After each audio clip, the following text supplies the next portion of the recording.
Welcome to Muhammad Abode. Today I'm going to be watching some chilling scares. The 5 most disturbing home security camera hacking. Now these definitely got to be scary because like you're certainly not expecting someone to hack into your goddamn like baby monitor or something. Or like your security cameras. Ugh, hopefully you don't put one in your bathroom because that would be awkward. I don't know why you would anyway, but some people might. I don't know. Anyway, let's get into it. Let's check it out. And of course, if you want to watch it without me yapping, go ahead, check out his channel down below in the description. And yeah, with that, let's get to watching. On the evening of January 20, 2019, 29-year-old Arjun Sood and his wife Jessica put their 7-month-old son Oliver to bed in his nursery at their home in Lake Barrington, Illinois. What they didn't know was that someone else was already in the room with them. It was getting late and Arjun had work in the morning. Ew, that's creepy. What the fuck? Someone was already in there with them?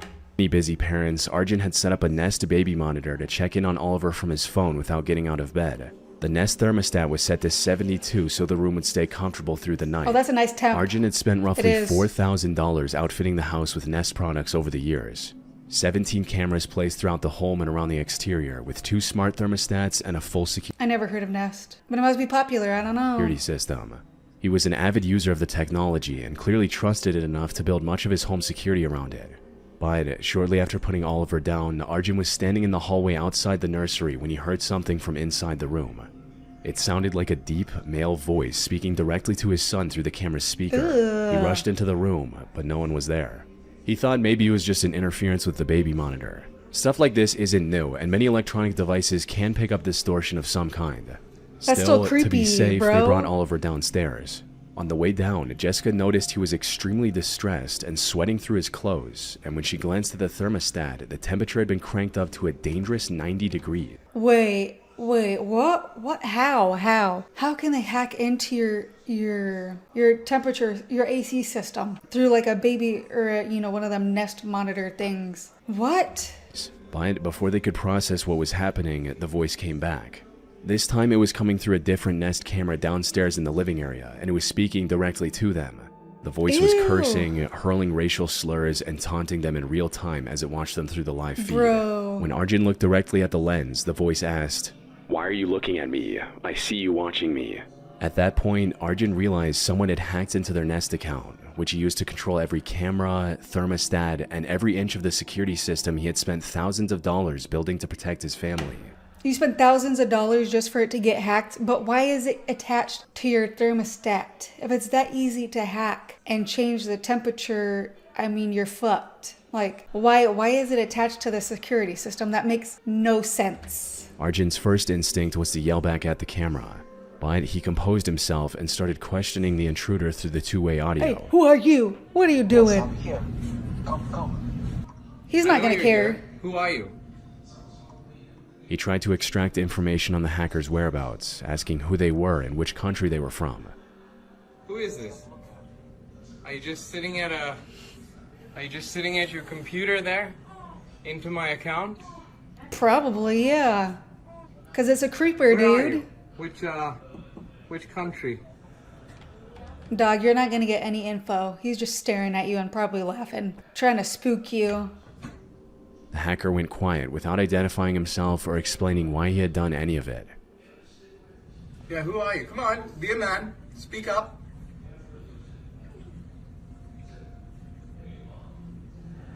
Nothing? Nothing to say? The couple disconnected their interior Damn. camera in the house and called both the police and Nest customer support. Nest responded by putting the blame on Arjun. They told him the hack had happened because he had reused a password from another site that had been breached, and because he hadn't enabled two-factor authentication, a feature Arjun didn't even know existed. Oof. Now, why didn't he know two-factor authentication is a thing? Shouldn't like they tell you before you set it up when you buy the fucking security camera? You need to use a new password. I mean, you should know that with everything, different passwords, but like always. But they should tell you when you buy the damn security camera to get two-factor authenticator as soon as you can. That might be on the company for not telling them. They did have a point. Reusing passwords is a real security risk, and two-factor authentication probably would have stopped this. Yup. But digging deeper into this, I found the Sood family weren't the only victims attacked through Nest devices. After researching similar incidents, a dozen more cases just as chilling came up. For example, on the same day the Suds were dealing with their hacker, January 20, 2019, a family in Orinda, California had a fake ballistic missile attack warning come blasting through their Nest camera, telling them 3 nuclear missiles were heading for Los Angeles, Chicago, and Ohio. That's rude. It came on like the emergency sounds of an Amber Alert, say, and then a man's voice announced that North Korea had launched 3 intercontinental ballistic missiles toward the United States. Their young son hid under the living room. Bruh, that's not even funny, man. Like, I know some people are just trying to troll, but like that ain't funny. But like neither is like hacking into like people's security cameras. Ugh, whatever. Rug, thinking the country was under attack. And about a month earlier, on December 17, 2018, parents in Houston woke to the haunting sound of a stranger's voice coming from their 4-month-old's nursery, threatening to kidnap their son and ordering them to turn off the bedroom lights. Turned that camera on and told us, said, turn off the light, and then said, I'm going to kidnap your baby. I'm in your baby's room. In every single case, Nest responded by blaming the customers. So why did this keep happening? You see, Nest had quietly added 2-factor authentication back in 2017 and barely told anyone. Arjun didn't even know the feature existed. Brother, this is on the company. They need to tell you. That should be in their list of things to do. It's mandatory. Email people. It doesn't take that long to like be like, hey, we made a change or upgrade to our security, do your 2-factor authentication, yada, yada, yada. Because Nest never told him. It took until May 2020, well over a year after all of this happened, for the company to finally make it mandatory. Which feels like a quiet admission that leaving the security entirely up to the customer was never the right call. Yeah, no but shit. For Arjun, the scariest part wasn't about how the hacker got in. It was how Nest cameras gave no real warning when someone else was watching the feed. A handful of them had a small blue light, but it only switched on when the intruder started talking.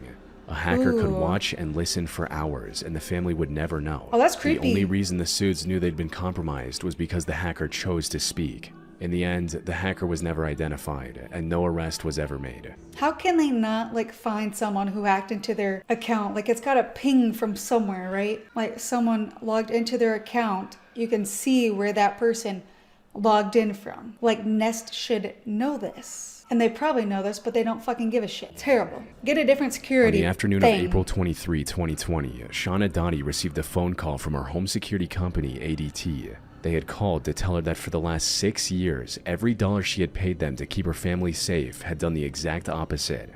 Back in 2014, Shauna and her husband Randy were living with their young son in the suburbs of the Dallas-Fort Worth area and wanted the peace of mind to keep an eye on the house from anywhere. ADT's Pulse system, with indoor cameras, motion alerts, and a cell phone app sounded like exactly what they were after. A few weeks after they placed the order, a technician from ADT showed up at their front door. He looked at the layout and mounted a wide-angle indoor camera that covered most of the ground floor, the family room, the entryway, the dining area, and the staircase. The lens also reached into the master bedroom and the corner of the bathroom. He walked Shauna through the app on her phone. Before he left, he told her he needed to add his own email to the account, only briefly to check if the connection was working. For the next 6 years, the system worked exactly the way it was supposed to, and the Dotties had no reason to think about that afternoon again. Until they received that call from ADT on April 23, 2020. The employee calling told Shauna that the technician who had installed her camera back in 2014 had granted himself remote access to it on the installing day, and that the fucking installer, the person who fucking works for them. Oh my god, do you know how many people he must have like given permission to? Do you know how many people he started like looking at and like watching, like a fucking stalker and a fucking creeper? Like, dude, the fact that they didn't even find this out years later, something's wrong on their end too, though. I think they should all just have like a very massive security list of who's on it and who's connected to each thing and make sure it's correct. You know what I mean? That access was never removed. He had been using it to view footage from inside the Dottie's home ever since. Oh, that's when gross. Shauna asked what he had been seeing, the employee had no answers. They couldn't name him and wouldn't say how many times he had logged in. 7 hours is a long. Bruh, you can name him. You know who it is. Name and shame. And then smack him over the head with a fucking boot. Time. But we're talking 7 years. Yeah, that's a long time. You don't know long what time. to think. So you find yourself just trying to go back. Like, okay, what were we doing this time? Unfortunately, the Dotties weren't the only family getting the ADT call. They were one of more than 200 plus. A few weeks 200. Is he the, oh, no. Like, imagine if it was only him doing it all those 200 times. That would have been fucking crazy. But nah, there's definitely a bunch of weirdos that work for ADT. Earlier, another ADT customer in the Dallas-Fort Worth area was going through their Pulse account settings when they noticed an email attached to it that didn't belong to anyone in the house. Oh. Naturally, they called ADT to ask what it was doing there. Check that, when check the company that. looked into it, they found that the same email was attached to 220 separate customer accounts across the metropolitan. It was the same guy. But he has a job. What are you doing staring at people through their fucking 200? What? That's an area. And every one of those systems had been installed or serviced by the same technician at some point. It was, okay. Bruh, I hope people fucking sue him to the ground. Which raised the And he obvious got fired. question.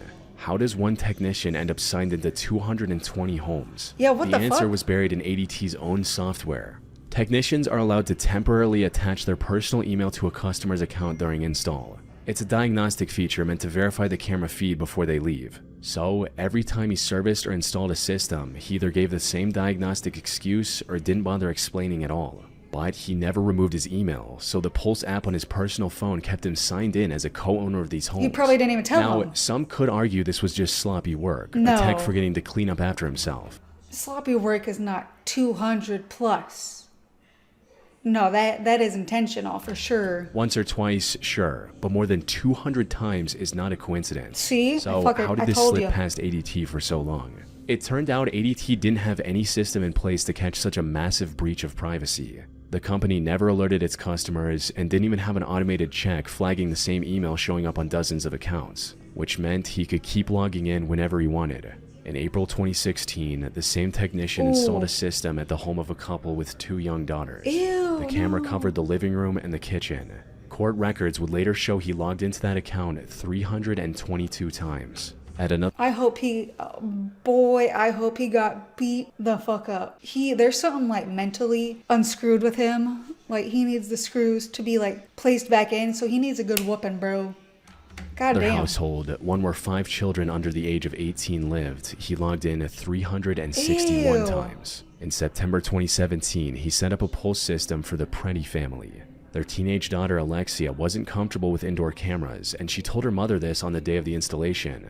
But the ADT technician assured them that the system was perfectly safe. Years later, when the full scope of the breach came to light, ADT found that he had accessed the Preddy family's live footage almost 100 times during the years Alexia was still a teenager. Court filings would later show the wide-angle lens and its placement allowed him to view her undressed, getting ready for bed, and during moments of physical intimacy. Bro, that's disgusting. Like, I want to say something worse about him, but like, I can't. But anyway, I just hope he gets sued, and then also ADT gets sued for their lack of obviously checking out what the fuck their employees are doing. This technician was Telesforo Aviles. He was 35 years old, married, and the father of 5 children of his own. He'd been with ADT for 17 years, nasty, and by dude. 2020 was working as a senior supervisor in the Dallas-Fort Worth region. He has his On own May kids. 18, 2020, and Shauna married. Dottie and Alexia Preddy each filed Gross. federal lawsuits against ADT, accusing the company of allowing Aviles to exploit its Pulse system and spy on customers through their own home cameras. Soon after, more lawsuits followed from other victims.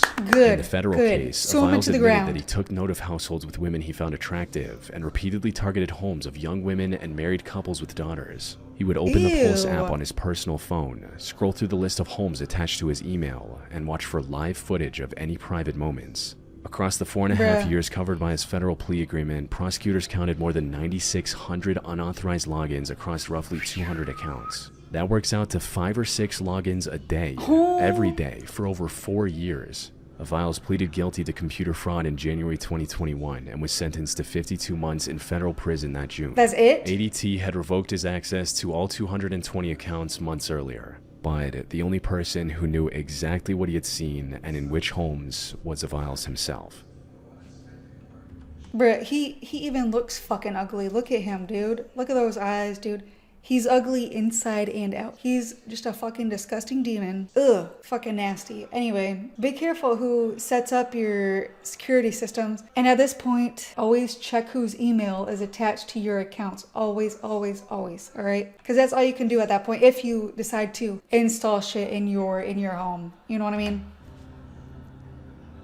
On the evening of September 30, 2017, a young Dutch woman named Rilana Hamer came home from the supermarket and started unpacking her groceries. She lived alone in a small house in Bremen, a quiet town in the eastern Netherlands, with her dog. Oh, wow. Rilana had recently bought a small indoor security camera from her local discount store for around 35 euros. It was a Maxter ACT-IPC01, a white plastic unit with a motorized base that could rotate across the room. All right. She set up the camera on a shelf in her living room, figuring it would be easy to... Oh, I know, that's kind of creepy, though, that it can move around. Like, because if someone hacks into it, they're going to move it themselves.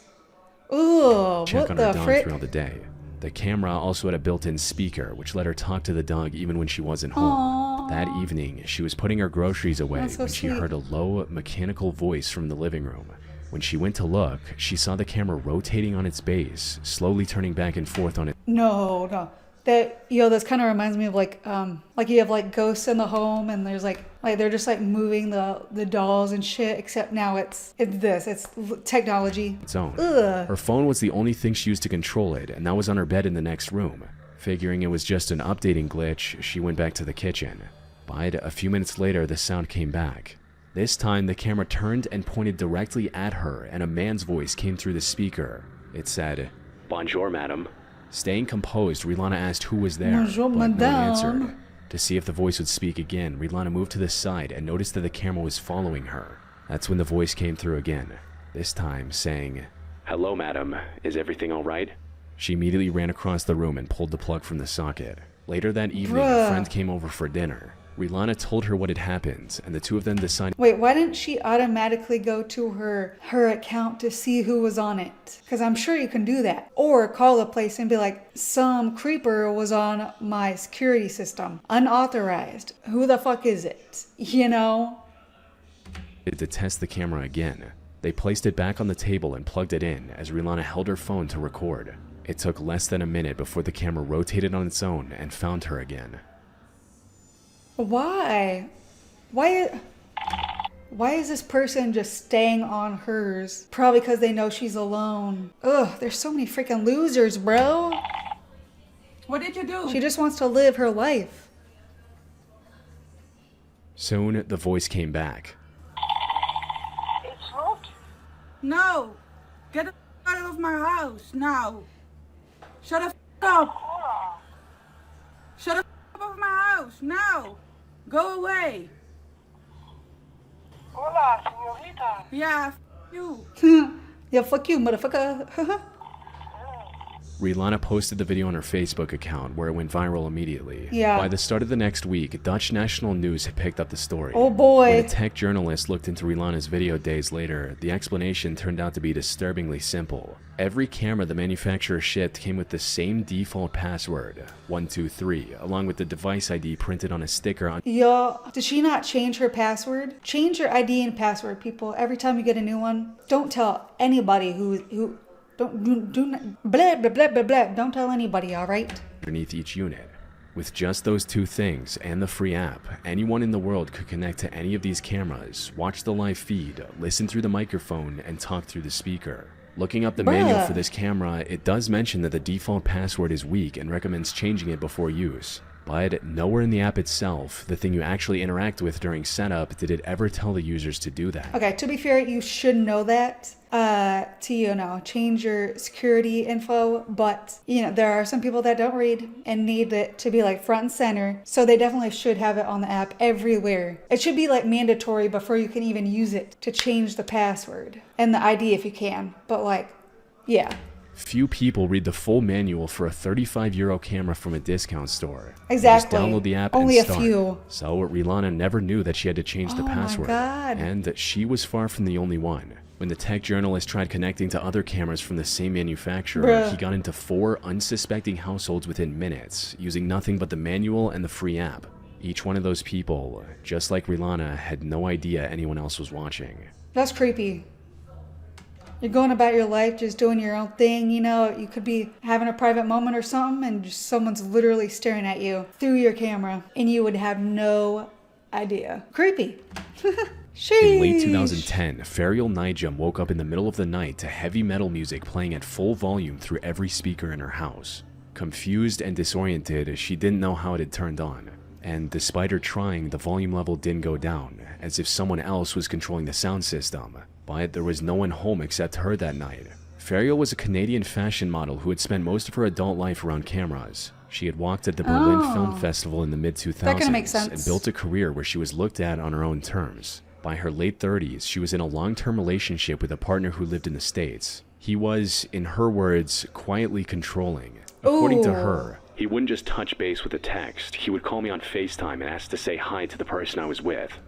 Ew, that's gross. Don't be with someone who's controlling your life and who needs to know. I mean, it would be nice if they're like, hey, what are you doing? How are you? Every now and then, but not like, I need to see who you're with right now. And you know, ooh, he must have been the one that's on her thing. At the time, she thought it was attentiveness. And she trusted him enough that she eventually moved into his home in the US. Oh no. It was an impressively designed house with a high-tech smart home system which covered everything on the property, from lights, heating, blinds, security cameras, to the sound system. All of it ran through a single integrated platform her partner had set up. For someone who'd spent her career around cameras and production sets, living with so much technology around didn't feel unusual. But sometime during the 2010s, the relationship started to fall apart. Her partner moved to a different city, while Ferial stayed behind in his house, with his credentials still running everything around her. And that's when things started getting strange. So then why didn't she move out? Why is she still in his place? If they broke up and he was controlling, then you need to leave. You know what I mean? Why would you stay there? I don't know. She'd fall asleep at a normal hour and get jolted awake by sound blasting through every room. You're asleep in the middle of the night, and all of a sudden, over the sound system, comes this blaring music that startles you awake. Oh, he's definitely trolling her. By the time she was on her feet, it would cut out like a piece of just shit. as suddenly as it had started, and she'd be left standing in a dark, silent house with no explanation. Soon enough, the lights started to behave in a similar way. She'd switch them off for bed, and they'd flick back on, sometimes flickering for several seconds before stabilizing. She would experience the same with her TVs, which would switch on by themselves and shut back off as soon as she got near the remote. At first, she tried telling herself it was just the system acting. That's why you have the remote next to you, so you don't have to get up off the bed. Because that's too much work, you know what I mean? Why would you get up and manually change it when you can just have the remote control in bed or on the couch with you? So much easier. It was a big house, and every inch of it was wired with technology. Yeah. So some level of glitching was expected. Not that much. Even then, she couldn't help shake off the feeling that something was off. In an interview with CBC's Marketplace, she said, "It's almost as if the house is haunted." Sadly, in a way, she was right.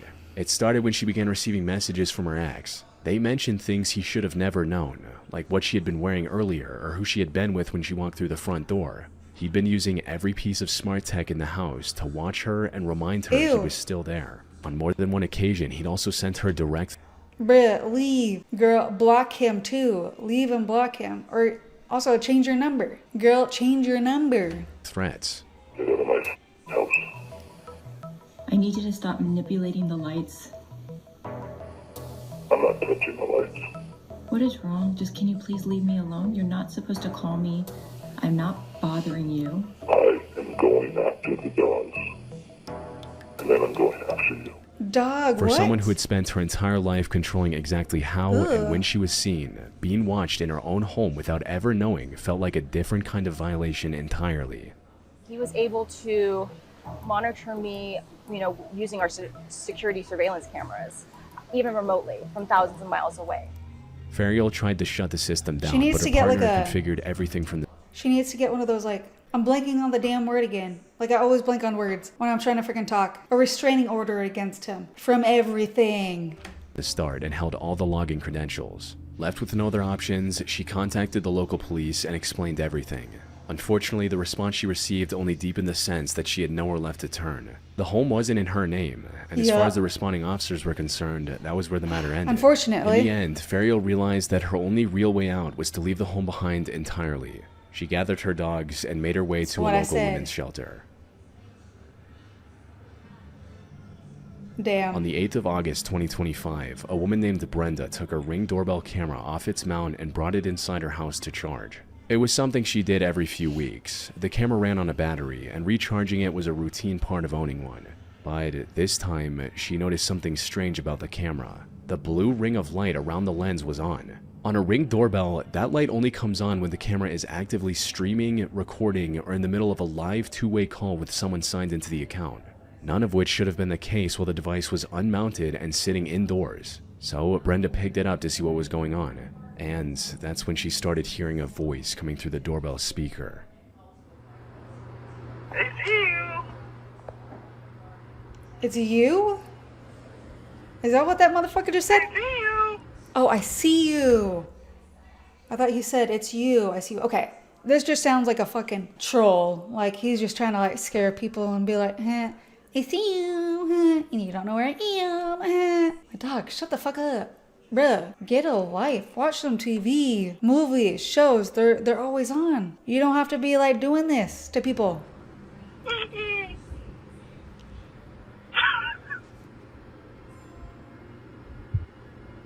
Oh, and it's on a Ring too. Because I just saw the Ring too. Bruh. How did they hack into the Ring? I want to know. Someone was speaking through the device in real time. And by the way they were laughing, it's clear that it wasn't someone who'd accidentally connected to the wrong camera. Yeah. Whoever it was, they were taking their time terrorizing Brenda. Brenda pulled out her phone and managed to record only some of the interaction. But the voice went silent within a few seconds, and the blue light switched off shortly after. Probably realizing. She later posted the video on her TikTok. Probably realizing she was recording, and they're like, oh shit, hold up, wait a minute, I should stop doing whatever I'm doing.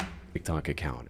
The comment section was flooded with people who couldn't believe how easily someone could gain access to a Ring device, along with others sharing similar experiences. Careful. One comment read, I have cameras all over my house, and I have one in my bedroom. And a few days after I got them, I was sleeping and got woken up by someone snoring through my camera. And it wasn't no one in my house because I didn't log into anyone else's phone yet because I just set them up. By now, the pattern should sound familiar. What the? Just like the Maxter cameras Rilana had set up in her living room, a doorbell camera is only as secure as the password protecting the account behind it. Change the password. A weak or reused password is often all it takes. And if you look at every case in this video, this exact vulnerability keeps showing up, regardless of the brand, price, or how trusted the company is. So that's also what most likely happened here. Now, as I was researching this case, I found multiple people in the comments suggesting a different theory. They argued that what Brenda heard wasn't a stalker at all, but signal interference from someone else's baby monitor bleeding into her doorbell, and that the voice on the audio sounded a lot like a dad talking to his baby. This theory sounds plausible at first. Wireless devices do cross... It wouldn't cross it that much, especially into this kind of machine, or you know what I'm talking about, but like, and he wouldn't be like laughing like an absolute lunatic creeper, bruh, to his own child. Signals all the time, and analog baby monitors are notorious for picking up audio from neighboring devices operating on similar radio frequencies. But Ring devices aren't analog based. They work by connecting to your home's Wi-Fi network and streaming audio and video through Ring's own encrypted servers. So any sound that comes through the doorbell speaker has to be sent through the Ring app first by someone logged into the account. In other words, for a man's voice to come through Brenda's doorbell speaker clearly and in full conversation, someone had to be on the other end of the Ring app with full access to her device.